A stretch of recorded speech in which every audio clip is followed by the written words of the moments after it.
It's Thursday. It's 5, and we're live.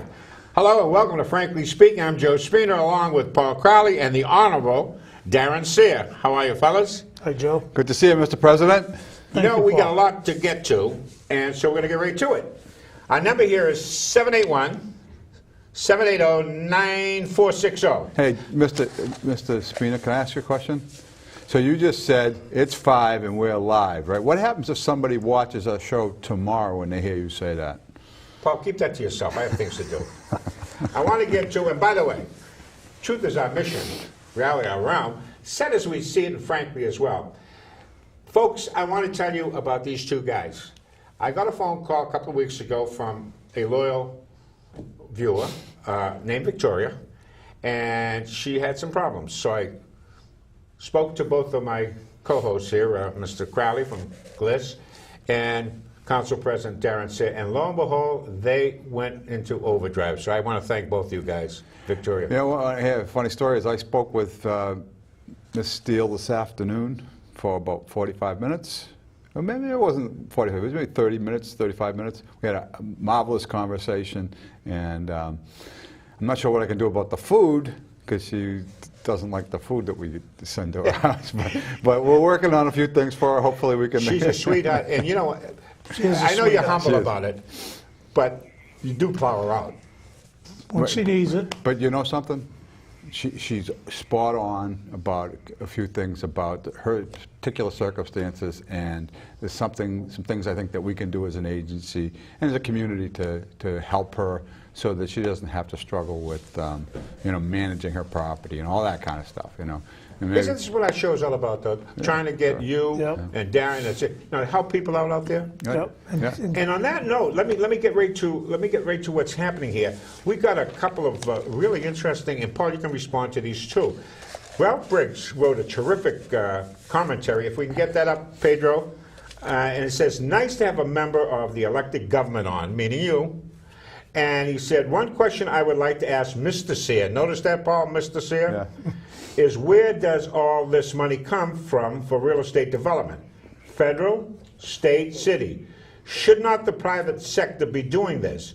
Would not the tax money used be better spent on police, fire, water, roads? So to you, Mr. Cyr, that's the question. 99% of it comes from private corporations, businesses. Right. And I'll use this as a perfect example. We have a city building that everybody knows that we're trying to sell, which is the Marshall Middle School, and we're trying to sell it to a private developer that's going to use their own money. We might help them out with a few things, but all the money is going to be done with private funds, which is going to bring tax revenue back into the city. And when we talk about the development on the Lynn Way or anywhere in the city, that's what we're not talking about federal or state funds. You speak to that, Paul. Yeah, well, you know, there's, you know, the tax incentive programs that exist are, you know, sometimes some people don't like them, some people do. I think that, you know, it's kind of it's almost like you have to do it because we need to be competitive with other communities. Right. For example, if we want, you know, it's like the whole thing with the GE going into Boston, right? They had to compete with a number of major cities that wanted to do it. And in order to get them to bring their jobs with them, they're going to go to the best deal, right? And the best deal involves tax incentives because they bring jobs to the equation, and there's a net positive to the city in doing that. And when you think about it that way, it makes a lot of sense. On the flip side, if they were coming anyway and you didn't really have to do it, you wonder why you might want to give tax incentives to somebody who was going to do the project anyway. You know, something like on the waterfront where nothing's really going to change. It's either there or nowhere, right? You know, I guess there's different ways of looking at each particular deal. I happen to like them, but have a little bit of an issue with them. That bottom line is that it's funded by private enterprise. Right, and what Paul is talking about, like on the waterfront, that they did give what they call a TIF, and the TIF was because they're the first-time developers down there to make it so when they went in and talked to the banks that are investing the money in the project, want to have a reason to give them the money. Right. That's an incentive. Now, since you used the word TIF, that nobody knows what it means, including me. Tax incentive. Tax incentive. Right. And so what It's we're tax doing. incremental financing. Yep. That's a wonderful theory. Tax incremental financing, folks. Our number here is 781-780-9460 if you want to give a call. Let's get to the second question. Great show. Great show by Ms. Anderson. And let's throw up a graphic, if we could, on illegal immigration, because she speaks to that, or he, J-A, I'm assuming it's a female, but I could be wrong. Could be J-A-Y, right? Yep. Let me just say Anderson. Pedro, if we get that graphic up on illegal immigration. So I have a Here it question. is. I have a question. Wait, well, let's get through All right. this. So according to the Pew Research, if you take a look, and you have these sheets on this so you don't have to strain yourself looking at it, it says, Pew Research says there's only 3.5% of the population qualifies as illegal immigrants. However, allegedly, this is 214 statistics, there's 11.2 million, 3.5% of the population. But 75% of them were convicted and sentenced for federal drug offenses were illegal aliens, okay? That's number one. So you don't hear this. Illegal aliens in 17% are involved in 7% of all drug trafficking So sentences. you're saying that 1 in 33 persons in the United States is, quote, an illegal immigrant, but 3 out of 4 people who get convicted of drugs are actually. I'm not saying that. Pew Research is saying that. Yeah, okay. Right. So, it's folks out there to understand this, Yeah. because what they're getting is that they're doctors, lawyers, and Indian chiefs. Well, and they're all heroes. Yeah, there are some. There's some of those too, yeah. Yeah, but here is the real stats. Illegals, like I said, 17% of the drug trafficking, 33% of the federal prison sentences. Although comprising only 3.5% of U.S. population, illegals committed 22% to 37% of all murders in the nation. Now, that's there. So, with those stats, we go to what Anderson said. And the question was simple, and it goes like this. Why does Lynn have so many illegal aliens compared to other cities? If it does, I don't know. Why do they get government benefits if they are illegal? Is that a legitimate question? I think it's a legitimate question. Although I do want to put it back a little bit. It's like, how do we know how many illegals we have in the city? We don't. Right. And how do we know that we have more than everybody else? Right. There's some anecdotal evidence that suggests that. I mean, our school system is, growing at a larger clip than the legal population is growing, I suppose. So in that sense, there seems to be a lot. So I agree with it, I think, but I'm not sure how we know for sure that that's the case. Well, let me go to the Council President, because you have to make determinations for the policies of the City of Lynn, and you need great information. Right. There is no information on this, is there? No, there isn't. And I don't believe that there's that large of a population of immigrants who are here illegally in the city. And the reason why there are so many nonprofit groups and so many people keep coming here, bringing their families, is because of all the nonprofit groups. As Paul just said, our school population keeps rising. It's over 16,000 kids. It's, it's either the third or fourth largest in the state. No question, but let me ask you this, Council President.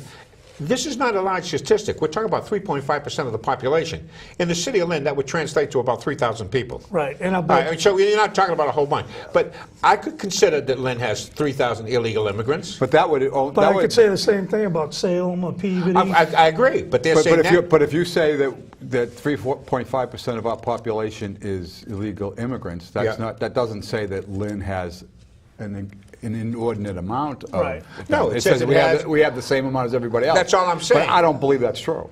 You believe it I'll has a tell you higher this, or I lower? believe too that, but I also believe that a majority of illegal immigrants aren't breaking the law. I think they're here trying to. Pew Research says the opposite. Well, I disagree with it. You can take graphics or research and you can make it look however you want to justify whatever you're trying to get across. Let's leave it at this.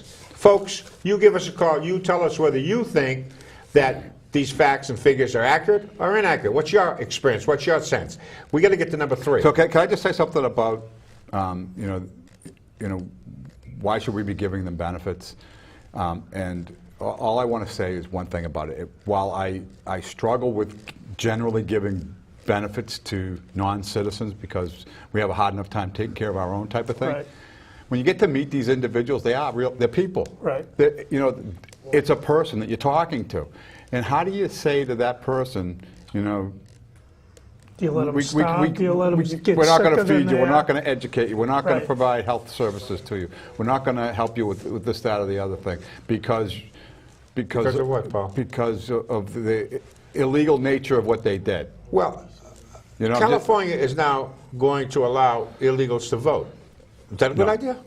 I No, don't think so. I don't Of course but my not. only point is when, you know, when it's a statistic and it's a percentage and it's one thing, but when you know the person, it's a very different thing. And I just Right. wanted to Of point course, that out. well, you mentioned that last week when you were talking about the impersonality of Facebook and Twittering and all that. You both spoke eloquently to that. When it's face-to-face, it's a different story. Paul, it breaks my heart to see anybody suffering. Right. You know, Joseph Stalin was not a very nice man. No, he wasn't. But he said something that was telling. He said, the death of a child or a baby is a tragedy. The death of millions is a statistic. And that's my point. Okay. So we have to work at the macro level. If you get emotions involved in it, it doesn't work. The law, look, there was a guy that was sentenced to, who was that guy from Michigan that was doing bad things to the gymnast? Yeah, the doctor, he's got I don't even know his 197 name. years or something. They threw the key away on him, as they should have. Yep. But the judge treated him as if he was non-human. So in some ways, even He though... is non-human. Yeah. To do the things All that right. he did. But how come that was okay there and we don't do the same to drug dealers, as you both of you talked Right. about, who are in effect abetting murder? And we should be doing that to drug dealers. Right. But for people who are just coming here to work to make a better life for themselves and their family, and that's what America is supposed to be all Yeah, about. but they did it legally. Look, I'm an immigrant, Right. a bilingual Yeah. immigrant. More so than both of you, my parents came from a foreign Right. country, my let me- siblings. So let me just throw out another thing that I think is important to understand, and that is that the culprit in all of this isn't the individual who crossed us. the border. It's us. It's government. It's our government It's for us. allowing Exactly. it to But it's happen. also, it's not just the government. No, it's the It's government. us, because what we did was we allowed those immigrants to come across, the illegals, to come across the border, because we were hiring them. Having them cut our grass, paint our houses, and the reason we were doing that Some. was, right, but Some. a lot of them, and the reason we were doing that was because we were paying them lower wages. And then getting more productivity out of Of it. course. Exactly. But this is not unusual. This is the way historically various groups coming in have done it. The Irish, the Italians, the Jews, all the way up the line. So Right. it's a process. We only got about a minute to go to break, so I'm going to throw up this question here. Both of you can start with it, then we'll go to break. A water pipe broke in Lynn Street. This came from Fred Flint. I wonder if he was ready, Fred Flintstone? Yeah, I was thinking the same thing. Boo-boo. And the city was notified. It took 2 weeks before the city came out to fix it. Water was running continuously down the street, leaving the street icy. What does it take? Why does it take so long for the city to respond? I'm going to throw it to you. Right. Do you know about that? I do. And first of all, it's the water and sewer. It's not the city of Lynn. That's a good point. Separate commission altogether. But I also know this, that the city's averaging about 30 breaks a day, and it's due to the cold weather Right. and how old the system is. So what's going on is, as the breaks come in and people are losing their water completely, they're the first ones going to the top Can I of the... stop you for 1 second? Because we Sure. have to go to a hard Go break, ahead. and we'll continue when we come back. Yep. Stay tuned. So, you know where Joe Driscoll used to live, right? A couple Yeah. doors down from me. Yeah. In the last snowstorm, a tree fell right in front of that house. They came by and You two talk about this when we come back. Go back and forth with it. so, you know, it was laying right in that sidewalk.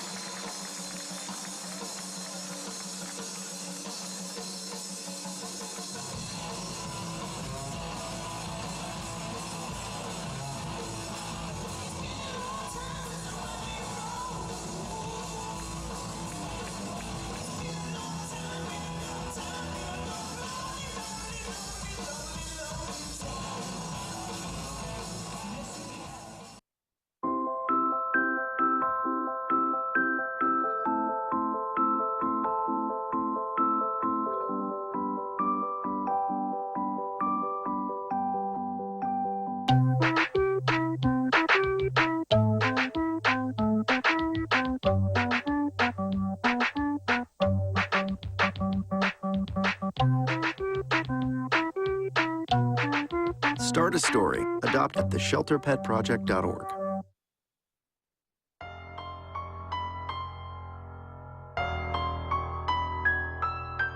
Once you shoot your first needle, you become feeble.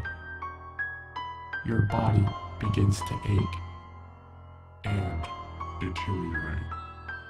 If you don't seek help fast, your inner voice will wheedle you into doing worse than that.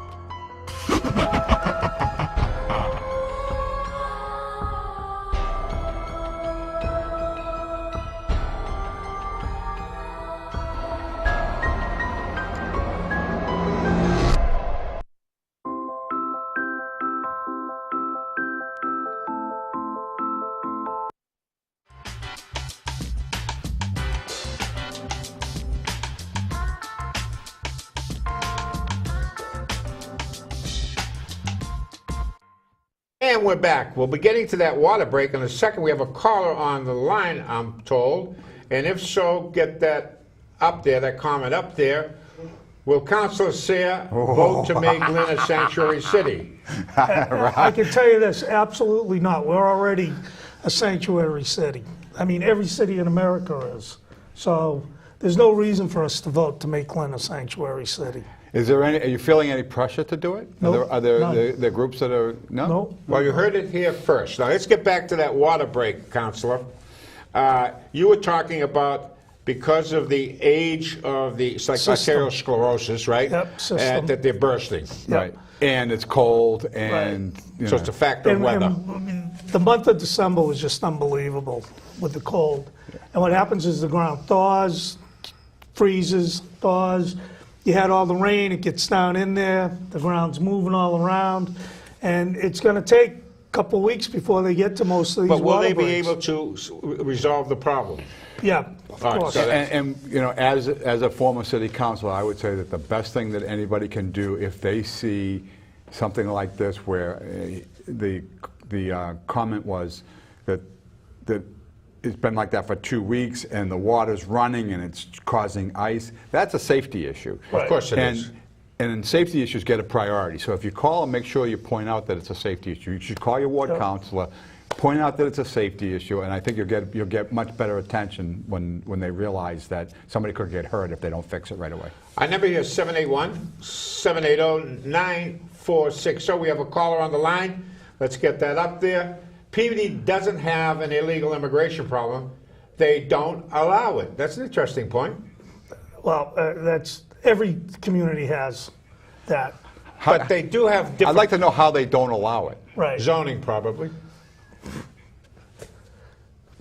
Think about it. You can zone people out. You know, There could be Marblehead and 10,000 Swampscott use zoning laws to keep their communities pristine. Let's be honest Well, about that's it. because they don't have a lot of multifamilies. Exactly. And they don't have a lot of subsidies. But PVD does have a lot of multifamilies in certain They may areas of the put city. restrictions on the landlords. Would you agree?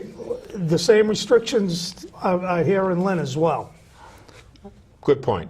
All right, let's get back to the bursting pipes. They're going to be resolved. I want to, folks, Paul, you were Councilor at Large. We'll call that a senator, equivalent to a senator. You're a ward councilor, Yep. which is equivalent to the House of Representatives. Yep. Not really, but okay. Well, I mean, why is it I not really? represent an He area has where a he specific area. represented the whole You had city. the macro. I got less calls. A lot That's the less. point I'm trying to make. The point I'm trying to make, and this is an important point, and you should be appreciative of it. Yep. When you have water breaks, it's the ward councilor that gets whacked with the calls. Right. When the ward councilor can only bring that to Lynn Water Sewer Commission. Am I right or wrong? That's, I Right. want that You're right. distinction made. You're right. Well, I'll tell you two things about that. First of all, as an at-large counselor, if you help somebody in any ward, Yeah. you know, with their issues, and you don't let the ward councilor know you're doing it, the They ward get pretty councilor gets upset. pretty upset with you. That's Right. one That's thing. the point I'm trying to make. The other thing is, and this is just a kind of an anecdotal thing. I would say it was my second winter on the city council, and Rick Ford, the Ward 7 councilor at the time, was going to go down to Florida for vacation for a week, and he asked me if I would take his calls. His calls? Folks, here you It have snowed three. the next day, and my phone was like blowing up. Okay. And you know, Because it of was that. pretty- right. But don't forget, Rick He Ford. owed me for that. He still owes Well, me. Wait a minute. Before the show started, Rick Ford if you're out there. Rick Ford, you, and Darren all graduated almost simultaneously with the same classes at Lynn Tech. And Pete And I'm a Capano. big fan of Lynn Tech. And Jay Walsh is a tech guy, too? Capano, Peter Capano. Diane Jacutis. Yeah. That's why the city's fairly well run, let me Yep. tell you, because down at Tech they teach these people how to do things. And we're going to get to that as opposed to yicky-yakking. Frankly B, the Frankly B, Paul. 4 presidents. Get your pen and pencils out there, smart people. We have an erudite. You realize that, don't you? A very erudite group. Yeah. They like you, Brian. I mean, not Brian. What am I? I'm losing it, folks. They like you, Darren. I hope so. So they must be bright. 4 presidents were born in Massachusetts. Name them. We'll get the answer at the end of the show. Number 2, you have your choice. I'm going to give you multiple choice here. What is the driest place on Earth? It hasn't rained there in over 2 million years. That's a long time. Sahara Desert, McMurdo, Antarctica, Atacama Desert, or Death Valley. And lastly, the fastest animal. Answers at the end of the show. Question. This is a question for folks out there and for you guys. And it has to do with the subject that you guys broached last week. So I want to expand upon it. Should Lynn, Pedro, should Lynn be a bedroom or industrial community? So I kind of like the idea of, well, let me just take a step back. So we have been for years, and while I was on the city council, Darren talks about it to this day, everybody who runs for public office, one of the first things that they talk about is the need to expand the tax base, right? Yep. You don't want to raise people's taxes, but if you can get more people paying taxes, it'll be better for the community, right? Right. So you want to expand the tax base. And we always think of that in terms of encouraging business to the community, right? Because not only does it expand the tax base, but it also brings jobs and so forth. And you know, maybe it's time to rethink that and actually think about it in terms of why don't we expand the tax base by just adding more residential units and pushing out the business and, as you point out, become a bedroom community. And Well, I say that that's not necessarily a bad idea. Well, what about Council President? What we could do, and I agree with what Paul's saying, but we could bring in both. You can. With the development of the Linway. And we have to bring in, the housing that we bring in to the community can have an effect on our school system. That's one of the big problems. So we're going to have to build more schools. We already have 16,000 plus kids going to school, but we can put commercial space on the bottom floor, whether it be retail or Right. restaurants, and even bring more entertainment and arts into the city. That's a very good point, too. We're going to give our number again, 781-780-9460. That's our number if you're going to give us a call. We're going to go to a second question for both you guys. So let me sum it up. Both of you think, you say more of a mix, maybe skewed toward being a bedroom More community. towards the bedroom community. And you say about the same. Is that, am I Yeah, getting right? I think that, you know, if we're going to continue to struggle with trying to bring business into this community, it's always going to be a struggle. Bringing in more units into the system is one piece of it. The other piece of it is it has to be more market rate than it. We have to Market expand rate. the market rate. I know a lot of people get upset when they hear that. I mean, I personally would love to be able to provide more housing for those most in need. But I think in order to strengthen the economy and get more resources into the community, we need market rate. Right, In and line- go can I ahead. just add to Yeah. that I agree with you when they talk about affordable housing. The affordable housing that we should be talking about are for the people who already live here, not to create more affordable housing, to To- bring more people in. Right. But we should be creating more market rate housing as well. Right. Aren't we, seriously, it's a proportion of housing. We have too much affordable housing in the city, do we not? It's We over have 30%. we have more than most communities. That's what I'm I think, saying. yeah. So, I mean, right now, But the the mix issue is is, off. but the real issue in the city of Lynn is that the average household is only making around $40,000 a year. So when you take a look at what the average rents are in the city of Lynn, that household can't afford to be paying. When you got to come up with $1,600 a month to pay for rent, you're making a choice between, do I want to heat my apartment or do I want to put food on the table for my kids? Right. And a lot of these homes are single parent families. Well- So That's what we're talking about. So the idea would be is to create an environment by which people could earn more money, correct? Correct. All right. Now, so if you have tax relief that was just passed by the federal government, in which the family you're talking about is going to receive $1,000 more in their paycheck, or maybe $2,000 more, as Paul points out, that's a good thing, isn't it? Right. So why aren't we thinking of policies of the same nature at all levels, state and federal? Why do you think, or who do you think, this is a question for you out there and for you too, who do you think is better equipped to run the government? Academics and lawyers, or businessmen and women? I have an answer. Yeah, go ahead. Definitely not the academics and the lawyers. Okay. You know, I mean, I used to think very highly of my professors, and I really still do from when I was in college. But I'm going to tell you, when they try to run things, they run everything like it's in a petri dish, and you know, they do it on the chalkboard and it works fine, and then they try to deploy it in real life and it fails miserably, and you know, and they don't really figure it out. You know who loaded their administration for 8 years? We were under academics and lawyers. You understand that, don't you? That was the Obama administration was top heavy with academics from Harvard and elsewhere, and lawyers, and they ran the ship. Right. What is happening now, Paul? Being run by business. Totally, and that is offending everybody. The big argument against, and why Trump is getting tattooed by everybody, is because he's getting rid of all the academics and all the lawyers who are vocal on Twitter and on the news, and he's putting businessmen who are net line. By the way, did you notice what was happening in Davos? They wouldn't invite him there year over year. He finally says, "I'd like to come." I said, "Mr. President, would love to have you." He's the only second president ever to go there. Right. You know? But the thing too about Mr. Trump, President Trump, is that he's got to learn to compromise sometimes. That it can't always be, you know, he can't always be and it comes across as being a bully. When you're a politician, you're able to sit there and discuss the issue and work it out. Now, Paul, myself, both graduates from Tech, we've both got the calluses on our hands to prove that we're workers, and you know, and we've worked with attorneys who have been on the council, and they have a different way of going about things, and they do accomplish a lot. It just sometimes takes them a little longer than what it would take someone like Paul and myself and just go out and do it. So diplomacies are important, and I agree with that. But so I'd like to offer a choice to the people at home. All right, so let's think about this. So you have Donald Trump, who, by all accounts, is kind of obnoxious in the way he approaches things. He, as you say, sometimes he bullies people. He's not interested in compromise. He bloviates. He does all these things that, you know, just kind of turn you off about him as a person, right? And then you have, like, the previous president, who bloviated more, who would get up there and pontificate eloquently while lying the whole time about what he was actually doing. And I ask you at home, what would you rather have? Somebody politely blowing smoke up your butt, or somebody who's doing it openly? Let me throw this to the two of you.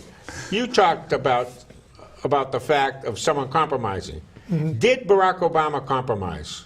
He was never never compromised. He superseded everything. He violated the Constitution with executive orders, and he completely tried to move. Right. He tried to, and he pretended he wasn't doing it. But you want to know something? And that's exactly what Trump is doing too. So you have No, he's Trump's doing the it opposite. to the other extreme. He's just canceling those executive orders. Right. But what I'm saying is that it's either Trump's way or it's no way. And it's the same thing with Obama, because you have the Democrats and the Republicans. For years, the Republicans were blaming the Democrats why nothing was getting done in Washington. Now it's the opposite. Hold it. It's time to take that quick break. We have to go there before. We'll be right back. So much for local politics.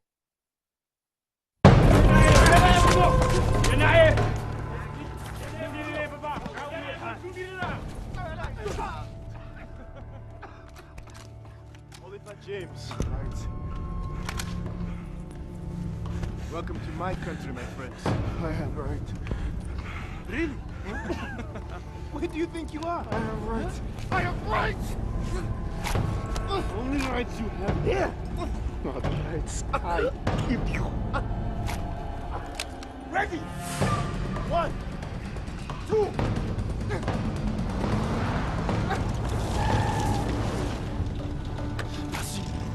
próximo.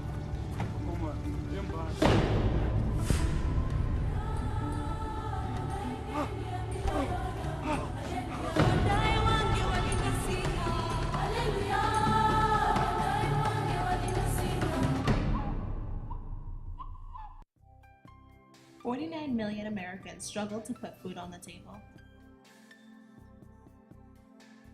More than 1 in 5 children are at risk of hunger. Among African Americans and Latinos, it's 1 in 3.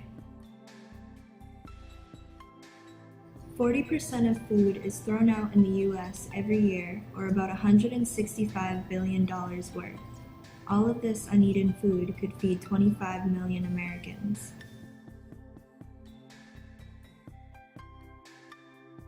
If you or someone you know is struggling with hunger, please visit My Brother's Table at 98 Willow Street.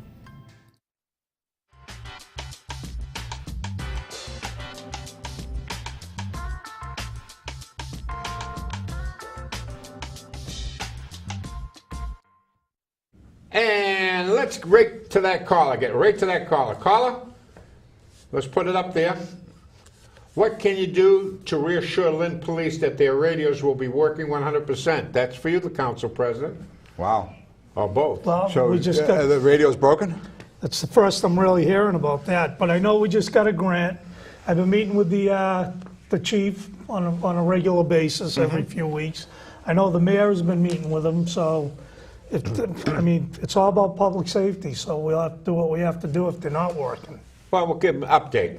We're going now to what we call Cyr's Here. It's a feature of our show.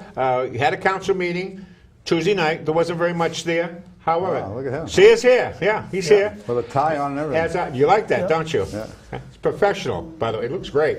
Thank you. One of our favorite guys, Jimmy McDonald, is retiring. He's retired, and you threw him a few bouquets. Yep. Well, he's Deservedly. really good guy. Over the years, I've worked with different fire chiefs, and Jim, you know, he had some humor about the way he did things, and he could be real professional when he had to be. I've worked with him on a few different issues in the city, and he's always been there whenever the council has asked him. He's always there for his guys. The Lynn Fire Department has had a tough few months, and you know, leadership starts at the top, and his guys have done it. You know what Jimmy McDonald did for me? What? He saved 2 of my guys who got trapped under the collapsed roof at the Linway back in 2011. Remember that? Yep.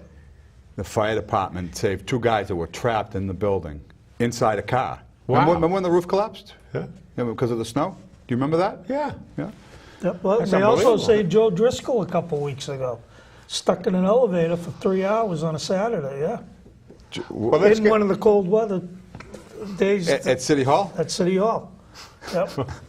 so all of you out there, and to Jimmy McDonald, great Joe retirement. working on a Saturday, huh? Yeah. Well, quit laughing and get to the second point here, because there's a special election coming, and they had to do the polling places. So Yep. before you do that, can I just say that while it's going to be, you know, tough shoes to fill for Jimmy McDonald leaving, Yep. they picked a pretty good guy. They picked a great guy, a Steve super Archer's guy. really good at what Is he he does. related to Mark? Yeah, I believe Yep. it's his brother. Yeah. Because I had Mark as a student, Yep. and he was a state policeman. Yep. All right, so that's and he's a person of color, and Yes, that's he a is. good What sign. color is he? Well, they call him PP. I don't know. This world has gone cuckoo. You know, he's a person Steve's of a good color. guy, and I think he's gonna you know, do a great job. What's your gender? Are you trans? I mean, you know, don't you think it's getting a little silly? It is. It is. So You're right. If the but- person is but qualified, Steve does Archer the is job, gonna do- what difference does it make? He's going to do a marvelous job. I also want to say today is we had at City Hall 72-year anniversary for the Holocaust victims. Oh. And I had a pleasure, one of the highlights of my life, I actually met a survivor today, an 88-year-old man named Ruby, who survived the death camps. Wow. And yeah, amazing. I got to talk to him for about 10 or 15 minutes. Very amazing man. He's done a lot of things, his spirit, everything about him. He's just so up on life, and he says every day is just a wonderful gift. Oh, I can And imagine. more Yeah. people Yeah. should, you know, look at life that way. Oh, sure. Two things. Polling, has that been established? Yep. All right, so we'll get that information out to you folks, and we'll post It's on it the up there. website as well Yeah, as... and the times and the special election, that would be for Tommy McGee's old seat, is that correct? Correct. Now, my understanding, is Brendan running unopposed? In the Democratic primary? In the Democratic primary, Right. there is a person who's... But then again, he's going to have to face 2 elections nevertheless, special matter and then what, back in right. November. And right. Now, who's this kid Russo that I've been reading about? I know he's trying to go after... Drew Russo. He's a Democratic operative. He's been very deep in the Democratic City Committee for quite some time. He currently is the executive director of the Lynn Museum. Okay. And I actually spoke with him the other day. He's definitely running. Yep. So that would be the Democratic... He's one of them. I One mean, of there's a number of them, right? Is Peter Capano running? Peter Capano's running, and Hongnet is contemplating it. And we have 3 unbelievable candidates. I know all 3 of them. Drew's a very intelligent guy. He's been involved for years in politics. He worked for congressman for a while in the attorney's office. Yeah. But Peter also been involved for many years. Maybe He's done we an should try unbelievable to job. see if you can use your persuasion, and we'll give all of them, you know, Some a time to segment come on. Yep. on one of our shows. What do you think? Sure. All right, we'll try that one out. And Well, I want... Brendan has to win first, right? Right. What? He has to win first. Brendan, what? He has Right. to win. If He's he running- doesn't, if he he's- doesn't win, he'll be. He's been anointed. He's running Oh, against... oh, yeah, all right. He's running I'm sorry. against I air, just for kidding, God's sake. Brendan. Please. Now, the other issue that was in the... I don't know whether you guys took it up, but apparently Charlie Baker, and this is where McGee and Baker agree, you like that alliteration? I mean, that rhyme there? Yep. Is on a commission to study transit. Now, we spoke about, and you know that I'm a fan of infrastructure connectivity, and I'd love to get the mayor on to discuss that because I think that's the wave of the future for the city of Lynn. Right. So, can you speak to what this commission is all about, either one of you? Because I'm unfamiliar with it. It's about taking a look at transit, not just on the North Shore, but in the entire Everywhere, state. yeah. But how does it affect Lynn? Why is it important to Lynn, Darren, in your view? Well, I'm we've not trying to always hold you talked- down anything, No, yeah. we've always talked about the blue line. Right. And for as long as I've been involved, and I know all the way, you know, for more than 50 years, we've heard about the blue line coming into Lynn. Unfortunately, the right-of-way that cuts through Revere, they've built on it. So there's a big apartment building on that and condos. So you're not going to be able to continue the blue line into Lynn. Tommy McGee, who has sat on, you know, the transit, he was the chairperson of it, has traveled all around the world with different ideas, and I agree with his solution to fixing that is to combine the blue line into the train. You talked about a spur or a burr, whatever you want to call it. Right, and you can bring it up into Lynn, and you could go all the way up to Gloucester, Raleigh, Yeah. if you did that new report. Is you'd it have- possible? I think it is. I definitely believe that it is possible. And you also have, don't forget the old 95 route that cuts through the marsh. You've been speaking about Yeah, that. remember Jamie used to talk about having Jamie Marsh. He talked about Connecting running Route that 1. dead end. They're right when you're coming off of the Tobin Bridge when you're heading to Route 1. Right. If you go straight, it would fall right off. He's Yep. saying run that and kind of run it on like an L, Yep. and kind of go down and have it feed into the Linway. Right. We got a Well, caller, Going guys. over the marsh. We got a caller. Okay. Let's get that caller up there. Why does Lynn have a big drug problem, and what is being done? That's Victoria, Okay. not Victoria Steel. No, but Lynn doesn't have any bigger of a problem than any other community. It's nationwide right now. We did have, up to this point, last year, over 400 overdoses, which is just unbelievable. I think everybody in the city knows somebody who's lost a family member. It's tragic, and it affects every age group, no matter whether you're a teenager or you're 60 years old. So- And what's being done about it is that we've created a committee, and Brian Fields is going to be the chair of that, and he's already putting together a roundtable that he's going to bring in experts on the opioid issue. He's going to bring families in who have lost people, And that should start sometime in April. Here's my problem. We spoke about this, I spoke about it last week, and I've consistently said it, you know this. Yep. I don't think it can do very much about stuff with committees and commissions and the rest of it. I think someone's definitively got to say, okay, all this fentanyl, which is killing everybody, is coming in from China. You got to put the rockets to China, number one. Number two, you got to do something about sealing that southern border, because that's where it's coming in from, in big numbers. So unless you take care of that first, you cut the supply down, Paul. You may shift to some other drug, but it's a lot better than fentanyl. Right. No, and I agree with those broader solutions, but at a local level, and I think the caller is focusing on what can we do locally. And, you know, frankly, our hands are tied somewhat. We can't stop the flow of drugs into our community. There's nothing that we can do to stop people from But the federal coming government across. can. Right, but our they're not asking the federal state government. They're legislators asking, can, too. they're asking the council president what he can do. And what we can do is we can lobby our state legislators, Right. so that they, as me and Paul said last week, and I truly believe this, that if you sell drugs to someone and they die from it, you should be charged with murder. And I agree with what Paul was saying about if you're selling drugs and you're caught doing that, then it should be attempted murder. And you should make it so that the criminals that are selling the drugs, and I don't mean someone who's selling a joint or something like that. We're talking about fentanyl, which is the Right. leading Well, cause of the problem. Let me give a suggestion to you, Council President. Would it not be, you know, when I remember years ago, when I was a councilor, we would make a resolution. A resolution had any power, per se, but it's a Right. statement. Yep. You think it'd be a good idea maybe for the city council to make a resolution about that someone who is selling it should be, you know, the crime is significant enough to have punishment that's significant to the crime? It definitely makes sense to do You know, that. Our number here is 781-780-9460. And I want to ask this, Paul and Council President, does $400,000 buy Lynn a lot of safety? What's for? It You're doesn't, talking it about that doesn't, story the about grant. the.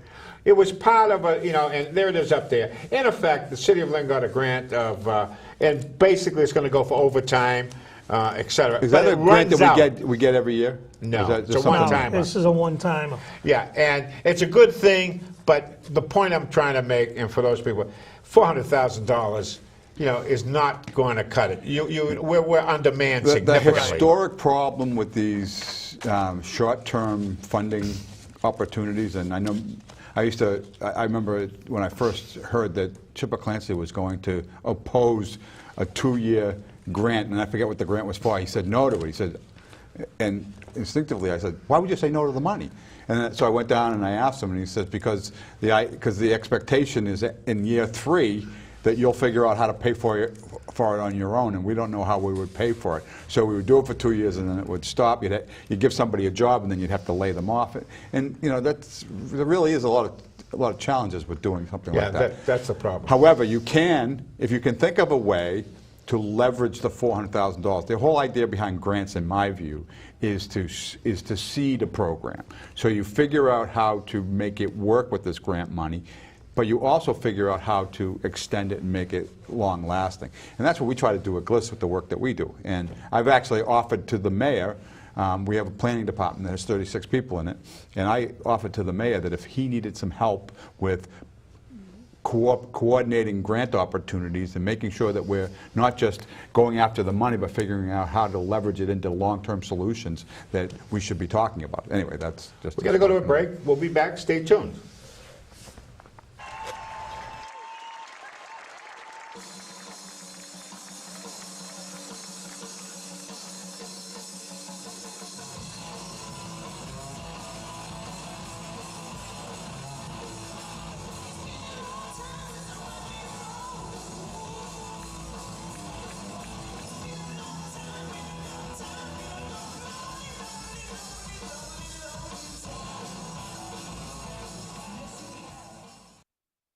My friend James Gandolfini and I got to know a lot of combat vets over the years, and it guts me that 22 of you are taking your own lives every day. Wounded Warrior Project is here to help.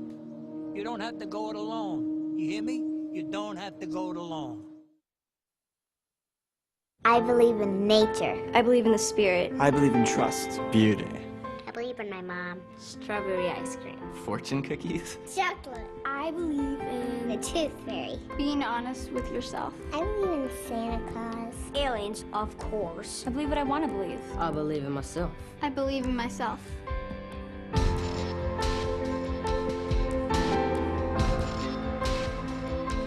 I believe in peace.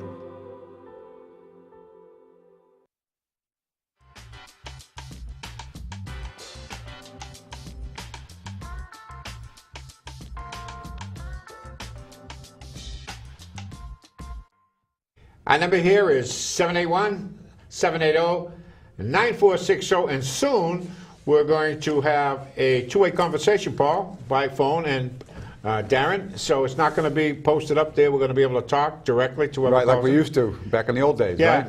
yeah, we're going to be back to that, so look forward to that. Pedro, if you can, I missed Here's What's Happening. It's a little spin around Greater Lynn, and if you can find that graphic, it's Here's What's Happening, and part of it has to do in Lynn with residency. The superintendent of schools, Kathy Latham, will be retiring in July, and there was an editorial, and it fundamentally said that there should be a residency requirement. Is that an obstacle from hiring the best and the brightest? And the item is very strong on, you should hire from wherever. And I have no problem with that, but they can live in Lynn, can't they? Why can't they? That's what I'm saying. Kathy lived in Lynn Right. her whole What life. I'm talking about, say that they hired somebody from California who wants to escape that terrible state and come to Massachusetts and be enlightened. They just have to move to Lynn. If they're good at what they do, I think that Exactly. You're talking about someone who's going to be making $200,000+ a year, more like $225,000, $230,000. Should live in the city. For that particular job. And the voters of Lynn voted that you should be living in the city if you're going to work here. Now, if there are people who are opposed to residency, then what they should do is get it back on the ballot and let the voters vote on it and let them decide. It shouldn't be decided by 11 people on the council or the mayor. I like that. That's just my opinion about it. We take an oath when we're sworn in to abide by the city charter, and that's in this charter. You know when that happened? Anaheim, just recently, because the state came in and said, okay, we're going to open up certain regions of the harbor there for scalloping, right? Yep. Residents went bonkers. Right. They got together, what happened? And now they're not going to do it. Isn't that what you were just talking about? Democracy. Right. That's Well, what it's all about. that's why we don't have 2 new schools in the pipeline. Right, exactly. It doesn't always work out, but, No, But you're right. here's the part of residency that troubles me. They use, because I was a former teacher, they use that saying, oh, but teachers don't have to live in the city. There's a reason for that, and it's a very rational reason, because the city does not have enough specialties, people, population, to fill all of the jobs. That's why. Right. Preference is always given to the Lynn resident. But can I just throw out a couple things about the Wait a whole second, we question? got a caller, right after we get the caller. Caller? Don B. All right, Don, I'll let you go. What is being done about the pothole? We're going to try to avoid that, Don, but what can I tell you? I wonder if that's my friend, Don B. But we do have 2 crews that are out every single day that are repairing potholes. Again, because of the weather that we had in December, the thaw, the freeze, they're just popping up everywhere. And they seem to be a lot bigger and a lot deeper than they've been in past years. And it's because of the infrastructure of the city, the roads. Yeah, well, the really bad cold weather has a lot to do with it too. Right. And I have to, since we have you here, and you're a real expert, I think, on not only the effort to clear the snow, but plowing in general, because you always have a plow on your vehicle. Why is it that after that first snowstorm in January, the first one that Mayor McGee handled, A pre-Christmas one. no, the one with After Christmas? No, the last first one that we one got when Mayor McGee a was foot of after snow. he had been installed. When I left for work the next day, the roads, the main Clear roads as a were whistle. clean as a whistle. But that's not. I mean, but that's not usually how it is. Is it because of the temperature? Were the plowers told to put their blades down more? I mean, what happened? No, it's because of what happened in December at Christmas with that storm. So And it was we like knew this was coming, So we you prepared for it. We went out, and Andy Hall does an unbelievable job. No, I know, but so did Jay Fink before him. Right. But there were times, and people used to get mad at me when I used to say this, but I used to get pretty upset because I live on a semi-main street, Holyoke Street, and you know, after a pretty good snowstorm, I'd get out and head out, and you'd be slopping through like 6 inches of snow all the way down the street on the main road. If you notice the whiteness of the roads, the hot top, and that's part of the reason why you're getting a lot of potholes too. Of course is because of the chemicals that we have to use to eliminate the snow. And going all the way down to the And surface. going right down to the hot top. We got to move on, and that was nice that we got a little snow, so we end up with potholes. And you got me to forget what I was talking about too, because I had some really good point I wanted to raise. Well, that's too bad. You have to make it a little later. Thanks to Don Because we have B. to get over to Swampscott. Swampscott had an editorial about a thing called speed tables. You're familiar with them. Yep, and I always talk to Andy about it. Plow drives, and the one that they're putting in Swampscott. What's a speed table? Tell me. It's a that big bump, speed hump. You know, as you're going by It's roughly roughly about, it's as wide as a crosswalk. And so people will slow down after they get used to Because to there's see been it. a lot of accidents. Right. It Put one is- on Western Ave and Washington Street, like the #1 accident place in the country or something. Right. Yeah, It is? It's right up there. So one of these things would work there, Yeah. wouldn't it? But the Well- way that it would have to work, because of winters that we have here and with snow, you'd have to build it down into the road and then bring the hot top to it. The one they're talking about in Swampscott, they're just going to lay on top of the road. So if you don't go out and remove it before a snowstorm, damage Oh, it's is portable? Well, there are some that are portable. So if you don't remove it, you're either going to do damage to the speed bump, Yeah. or it's going to do damage to the plow. So Or both. Are they portable? Can they be made portable? they're made out of rubber, some of them. Oh, okay. But if you okay. go into the newer parking lots and supermarkets, and you drive over that extended hump, Yeah, they're that's built a- right into the roadway. Yeah. So as the plow goes over it, it rides over it. I see. Rather than hitting it Got you. and bouncing up. Never thought of that. Very bright guy. Knew I was bright? Ibn Khaldun was bright. So you better put him up there. So you mentioned Swampscott, so it reminded me of our governor, Governor Baker, who lives in Swampscott, and he had his State of the Commonwealth address on Tuesday night. I was there, and I just wanted to throw out an applause to the Lynn ROTC who carried the colors in.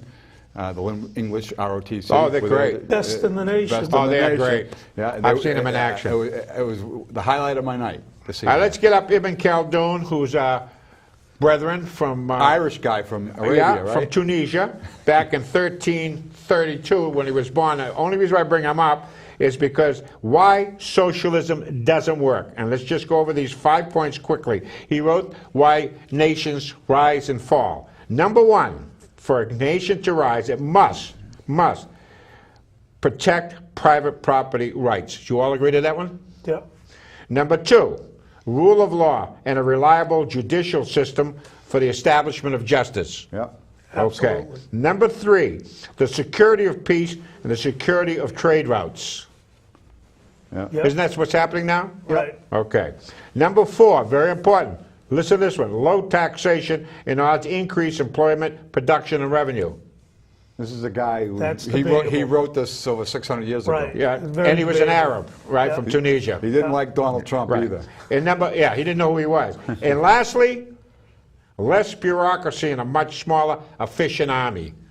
So I just throw that up there because this is 600 years ago, and we'll discuss this again. Ibn Khaldun, folks, the Right. macadamia. Right. By the way, we were supposed to get to, you want to talk about taxes. Can we do that next week? Next week. Folks, we're Do going to we be have talking time? about taxes. Do we have any time left? No, that's the problem. We got one more thing to do, and that... Well, yeah, but I have to talk about this thing the other night, though. So what? Go ahead. What is Never it? mind. What do you have to talk about? So I went to the State of the Commonwealth with a liberal friend of mine, and a liberal Yeah. friend of mine, after the governor's speech, we were walking out, and he said, "I don't understand you, Paul. I thought you were conservative, and this governor in any other state would be a liberal Democrat." And that's basically what he said to me. And I said, "You know something? Let me tell you, I have conservative thinking, but I want good government. I don't necessarily have to have less government. Less government is the solution when the only other choice is bad government. That is conservative, less government, Paul. It's Right, not liberal. but I would rather have good government than less government. Both. And Charlie Baker represents I got to good give the government. answers out. Question number 1, which was the 4 presidents born in Massachusetts. We'll get to that in a second. And they are, you mentioned them. The presidents? Yeah, 4 presidents born in Massachusetts. Adams, Kennedy, and you're not going to believe this, Bush. Very good. The 2 Adams, Kennedy, and Bush. People don't think that George the elder. Yep. Right. All right, number 2. Where was he born? I believe Brookline, yeah. You're a smart guy here. So, what is the driest place on Earth? It happens to be, I'm going to give you the answer, it's in Antarctica. It hasn't rained in 2 million years. So, you can't sell umbrellas there to lose money. And lastly, which is the fastest animal in the world, Paul, I want you to answer. What's the cheetah. fastest? Everybody knows it's See the that? cheetah. Everybody? But you're wrong. Not land animal. You see what the fast it is? It's called a peregrine falcon. And on a dive, it travels over 200 miles an hour on a dive. Now, That's not... yeah, it's the fastest. Yeah, but we're talking land speed No, when we you didn't. say We said that. animals. The question was animals. You're trying to Now, trick me too. there. the frigate bird, they can fly for a week without coming down, does 95 miles an hour. Hey. You like that one, Paul? That Now, we're going to get to frigate your bird guy. that pooped on my head is going to get it. That's all I got to say. Not with this bird you want. And I never knew this. Do you know a sailfish flies at 68 miles an hour? I didn't know that. Do you know how fast the tip of the... The cheetah's 61. Do you know how fast the tip of the windmill goes? No. You keep telling me a couple hundred miles. 200 miles an hour. Folks, I don't believe it's The tip 200 of the miles an hour, but I know this. We are at the end of the show. Next week, same time, same station. Thanks for the calls. See you then.